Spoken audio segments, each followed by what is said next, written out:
Le mot pèlerin vient de peregrinus en latin qui signifie celui qui court à travers les champs au-delà des frontières. Dans le christianisme et surtout dans le monde catholique, le pèlerin est celui qui, en recherche et en soif de profondeur, se rend dans les lieux saints pour toucher la présence divine.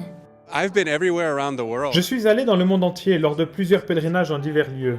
Mais c'est la première fois que je suis en Terre Sainte. Les gens m'ont dit que aller en Terre Sainte, c'est comme lire le 5e évangile. Vous savez, il y a Marc, Matthieu, Luc et Jean, et là c'est comme si l'on marchait à l'intérieur de la Bible. C'est vrai, c'est tellement vrai. Les choses que j'ai vues, les endroits que j'ai visités, les tableaux, les écrits, tout m'est familier, mais d'une manière complètement nouvelle. C'est vraiment une expérience incroyable. Telle est l'expérience d'un groupe de pèlerins américains venus parcourir la Terre Sainte sur les pas de Jésus en ce mois de mai, chacun avec ses propres motivations et chacun avec quelque chose de fort dans le cœur.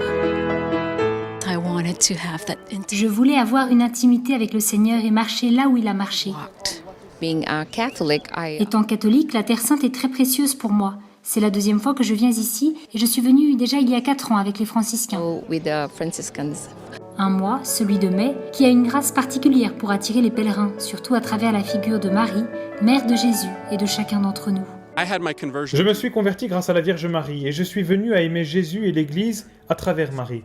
Lorsque nous avons vu d'où était Marie et ce qu'elle avait vécu, j'ai compris que c'est un pèlerinage extraordinairement marial. Tous ces lieux concernent Jésus d'abord et avant tout, mais aussi la Vierge. Et lorsque nous étions avec le groupe en Galilée et que nous étions à Nazareth, dans l'église de l'Annonciation, ce fut l'un des moments les plus forts pour moi personnellement. C'est ici que l'histoire a changé, là où Marie a dit oui, fiat, qu'il me soit fait selon ta parole. En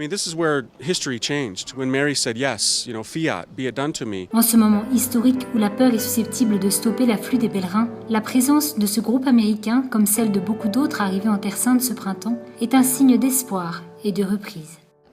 C'est sûr, dans les nouvelles, nous entendons toujours parler de ces attaques, de ces bombes, mais il n'y a aucun danger. En fait, je me sens encore plus en sécurité. J'espère que tous auront la possibilité de venir ici.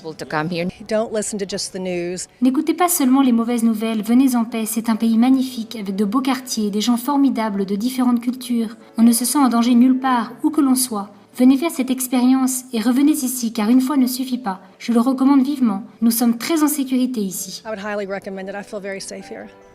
Beaucoup de gens avant de venir me disaient « Mon père, je ne peux pas aller là-bas, c'est dangereux. » Et je leur disais « Non, c'est plus dangereux d'aller à Los Angeles ou à New York. » Maintenant que je mets des photos sur Facebook tous les jours pour dire « Nous sommes à tel endroit, nous sommes ici ou là, nous faisons telle ou telle chose » et que nous nous amusons tous sourire sans aucun problème, beaucoup de gens me disent « J'aurais dû venir, j'aurais dû faire ce voyage, j'aurais dû vous croire. » Je pense que les gens ne devraient pas être inquiets.